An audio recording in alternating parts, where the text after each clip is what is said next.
Hello, this is Uzumaka from the Women of Remarkable Destiny.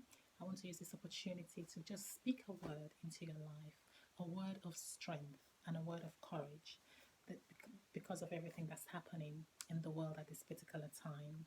My focal point will be Isaiah 40, verse 29. It says, He gives power to the faint and weary, and to him who has no might, He increases strength, causing it to multiply and making it to abound. Even youths shall faint and be weary, and selected young men shall feebly stumble and fall.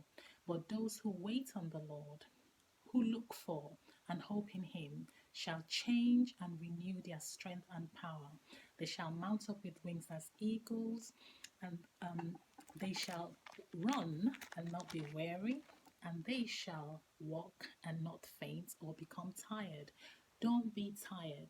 I want you to be encouraged during the season of all kinds of things happening. Be strong in the Lord. Be focused in the Lord. Keep your eyes on the Lord.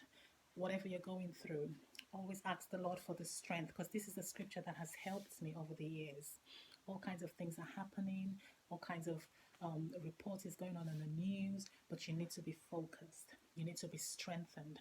You need to just keep on keeping on. Don't give up. You have to be focused on your vision, be focused on the Lord, be focused in your prayer life, be focused in your healing process as well. Okay, so I just want to encourage you. This scripture has really seen me through, and Nehemiah 8:10 says, The joy of the Lord is your strength. Find things that will make you joyful during this season. Think about your vision, revisit your vision, go over it again.